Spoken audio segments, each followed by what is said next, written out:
we're fortunate to go down to Disney World and just enjoy the day. My family, we were able to, it was a lot of fun.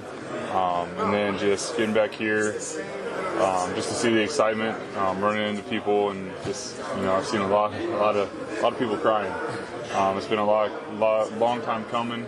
It's great to have seen ex-players after the game and just see how excited they were with the victory. I mean, this is a special place to play, and to bring home the first Super Bowl championship, World Championship.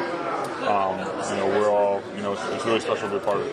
Have you felt like, what does it feel? You talk about the grown men crying, and then the city collectively kind of hasn't been able to wipe the smile off its faces since they've been gone. What does it feel like to be the guys that brought that joy to this town? We're fortunate to be a part of it. I mean, we're fortunate, it goes back to we're fortunate to play this game, be a part of this organization.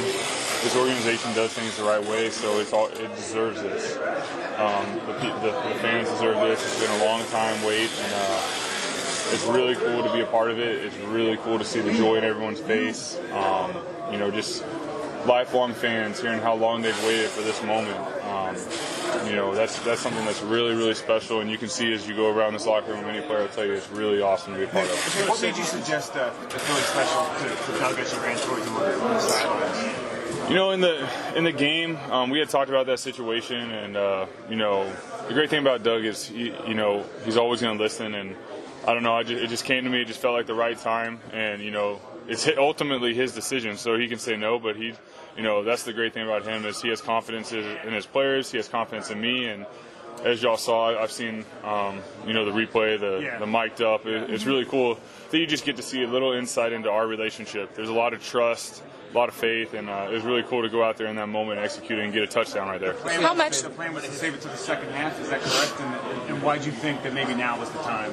I think just being fourth down, that time of the game, it just felt right. That's such a play where you have to feel it, and I was feeling it, and when I told Doug that's what I was feeling, he felt the same way as y'all saw, which is it's really cool, and I'm really, really happy it was executed well and it worked. A lot of people have been calling it one of the best plays in Super Bowl history. Have you been able to reflect on just how big of a moment that is, not for the city of Philadelphia, but just for football in general? I haven't had a lot of time to reflect. I mean, it's pretty wild, just being in this moment, being a part of this Super Bowl team, that play in particular. It'll take a little time for all this to soak in. I mean, we have the parade tomorrow. There's been a lot going on, so all the emotions of everything, there's so many that you encounter in this moment because, not many people win the Super Bowl. So I'm sure over the next weeks, once I have time to rest and sort of reflect back, everything will start setting in. Nick, your quote on when you came back here, you've been there before, you knew how important this team is to the city. You get a grasp as a team as the magnitude of what you guys have done for this town? Yeah, ever since I was drafted here, just being around the city, being around the people, just seeing, across the United States, wherever I go, there's Eagles everywhere. I was in Disney World, and there was tens of thousands of Eagles fans down there, just so excited. Trust me, we all know the magnitude of this for this city, for Philadelphia Eagles fans across the world. I have friends overseas that, are watching with Eagles fans over there, and it's really cool, the widespread of this fan base. Everyone loves the Eagles, and everyone's been waiting a really long time for this. So now to be in this moment, we just all have to, enjoy it because, like we've all been saying, this has been a long time coming, and we're blessed to be a part of it. What's this parade going to be like? It's a great question. I don't think anyone really knows. We're really excited about it. I know there's supposed to be millions of people. I can't wait to go down Broad, go to the Art Museum, and just see everything. This is what you dream of, so it's really cool. Nick, your relationship with Doug, can you just talk about how that's grown, over time? It's right in the middle of the space on me. Thank you, sir. My relationship with Doug is, it's always been great. Doug's just a genuine person. He's a great coach to play for because he's genuine. But, as y'all seen just with the game plan, we have such a great coaching staff that puts together a game plan, and they trust their players. We all do this together. And I think that's the big thing is everyone, leaves their pride at the door and just works together, and, it comes from, top down. So, I've really enjoyed playing for Doug. I enjoyed it as a rookie when he was my quarterback coach, and I've really enjoyed it as him being my head coach. Nick, your quote about failure on Monday has really resonated with a lot of people. It's kind of been going viral. Have you thought about, or have you gotten any reaction from your quote and talking about not being afraid to fail here at this level? I've really just tried to spend time with family and not really look too much at everything going on because it's pretty wild. But that's just something that I just spoke from the heart. I think that I said, Instagram and social media is such a big thing, and I get it. It's the big thing, technology, but there's a lot of highlight reels, and people look at highlight reels. I know I've been there, and that's why I'm not on Instagram. I have a Twitter, but I'm not very active on it. Because I think people really need to realize it's okay to fail. I mean, when you speak to kids, you're gonna fail. I have failed miserably many times, and it doesn't just start in the NFL.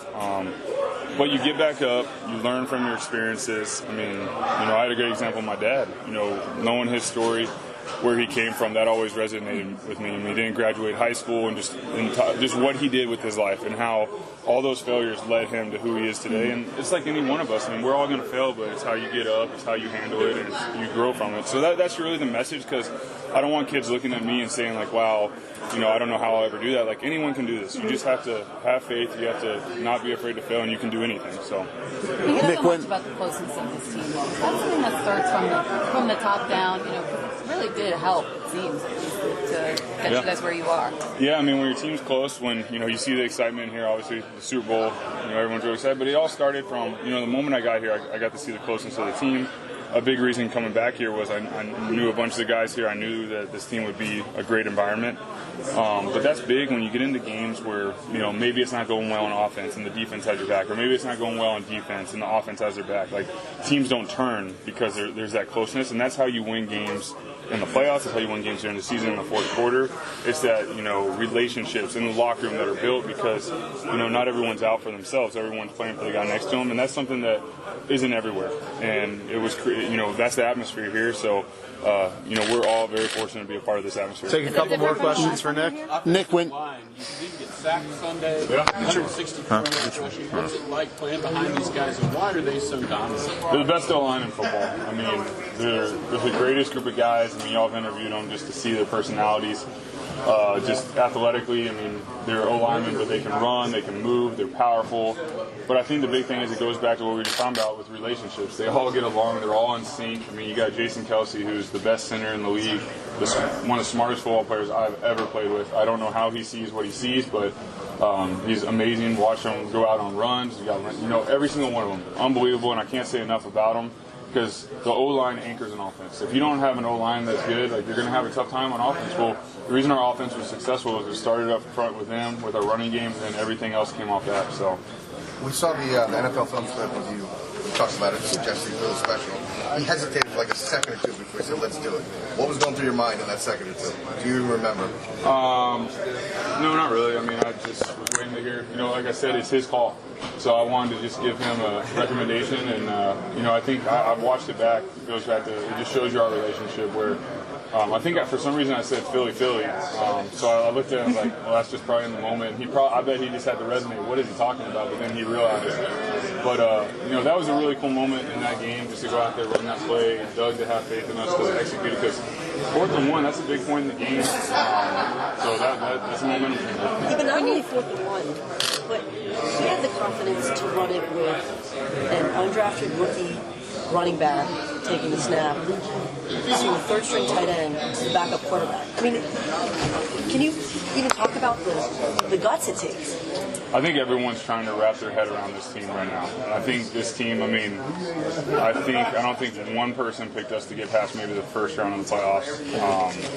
And I think what it is it made everyone step back and say, wow, analytics and analysis of football isn't exactly what makes people great and teams successful. It's the belief and you can do it. I mean, like you said, undrafted players. Trey Burton, he might be our third tight end, but that dude is unbelievable. And he's going to have a great NFL career. He can do so many different things. Corey, he was a stud. He's going to have a great career. But I think it just shows that this team does a great job of getting, great players, great character guys, and then just instilling that belief in them to where they go out and play at a high level. Because if you don't have the faith of your coaches that believe in you, it's hard to go out there and play at a high level. Well, these coaches are unbelievable in building confidence in their players, and that shows on the game. We'll take one more question for Nick. I've seen a lot of tattoos. Trust me, I have my phone. I haven't been able to. I've glanced at it, and then I just sort of set my phone down because I just want to stay in the moment with my family. But I did, I got several pictures of tattoos. I saw the Philly special tattoo, and think there's T-shirts of it. You know, it's really cool just to see the excitement of the city. I think tomorrow will be a great example of just a long time coming, just to see everyone excited. And I know all of us everyone here just can't wait to see what actually transpires tomorrow. Okay, so. thanks guys.